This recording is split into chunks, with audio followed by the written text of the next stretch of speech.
Hey, how is everybody doing? I just wanted to do a quick video on how to tell if your cast iron has been sanded or not. Now, a lot of times grinding is a pretty easy way to tell. You can tell if stuff's been ground down because you'll see swirl marks, unnatural swirling on all the surface. But when people sand cast iron, it's a little harder to tell because it's even. You don't see that, especially if they've done it where they've started, say, with an 80 grit and moved to a 120. You won't see that as much, especially if they did it and then they used it for a little while, and it'll just look that way.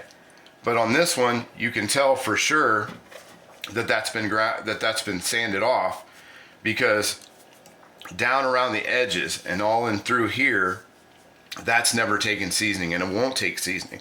And even in this spot where there was what I call an ingot mark, which sort of looks like, you'll see like the silver speckles in there, where it looks like the metal actually never melted all the way down when they poured it.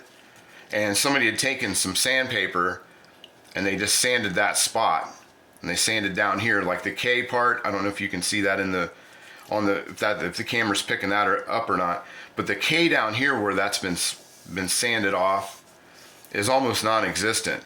But the typewriter print here in the middle is in really good shape. It's sort of filled in with time over all the baking that this has done.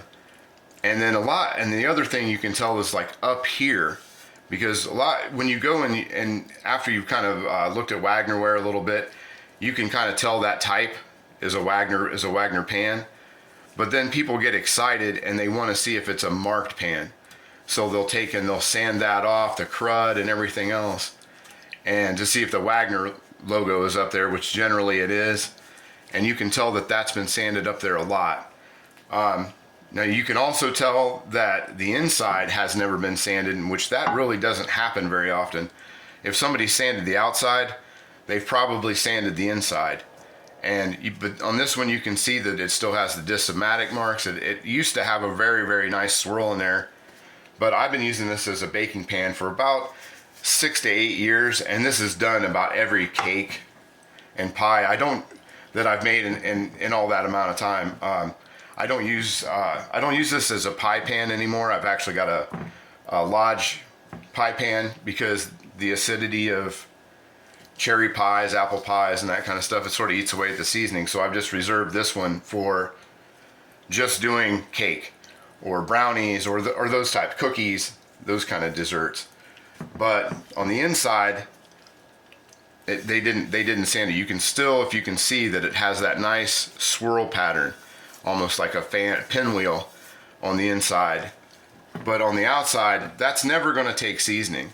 Now, like I said, a lot of times when somebody sanded the outside, they've probably sanded the inside. So that's kind of something that you want to avoid, and maybe just move on to the next pan, because you can, one of the biggest things with that is, like with this pan that I recently reseasoned. Now this is more of a modern Wagner ware that's really rough, and it was so rough that when I seasoned it, I actually had to use a paintbrush on the outside because it was tearing up my cotton cloths. But you can tell on this one that it's never been sanded on the outside. It's never been ground on the outside. It took seasoning the first few times. The outside of this has been seasoned 3 times, I believe.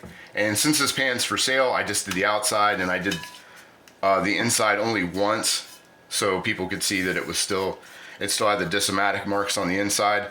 These were probably made this is probably early 70s, mid 70s, maybe even later than that, because the logos get a little wonky after that time period. There's all different kinds of Wagner logos.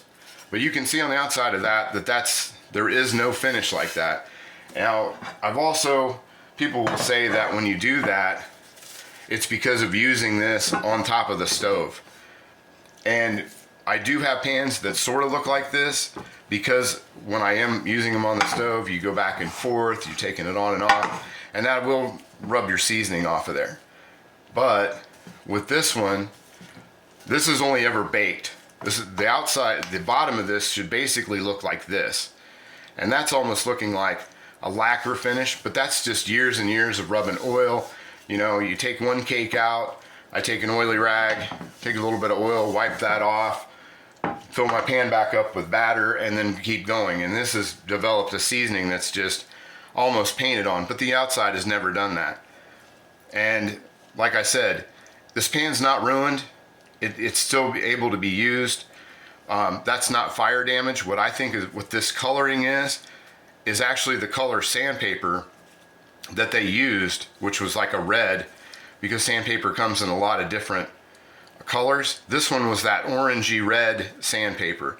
That's colors never come off of there, but it doesn't act like fire damage, because fire damage, it'll get flaky and it'll start to, it's almost like a permanent rust that it gets powdery. This has never done that. Like I said, I think that this has just been, I 100% on this has been sanded off, because if not, it wouldn't look that way. So that would be one that you would probably want to kind of skip and save your, these pans are, I mean, even new, if you find them somewhere, if you find them in, you know, at a thrift store or whatever, they're about 20 bucks, $25, or at least they should be. They're a good pan to find. This one sits dead flat. It doesn't have much of a rock other than the rock that my cutting board has. But that's just a little tip when you're out buying cast iron. This one might be one that you want to skip on. Something like that. If you see that, you definitely want to maybe walk away and look for the next one, because they should, after some seasoning, they should look like that. But anyway, I hope that's informative to people, and you can use that when you're trying to pick up some cast iron for yourself. These are great pans. These mid-60s, late 50s style unmarked pans. They're cheap, and they work just as well as the other ones. Sometimes they're even prettier. I notice a lot of times with the unmarked Wagner, the swirl marks in them are really, really nice. I don't know why that is, but it just seems like it's like that. But anyway, I hope you find it informative. I got more videos coming. Please like and subscribe to the channel. We're putting out more and more I'm putting out more and more content all the time, and it's little stuff. I don't do a lot of cooking. I'm probably not going to do a lot of cooking videos, but it's just ways to better restore and collect your cast iron. And that's what I'm trying to do with this page. So like I said, please like and subscribe, and we'll see you the next time. Thanks.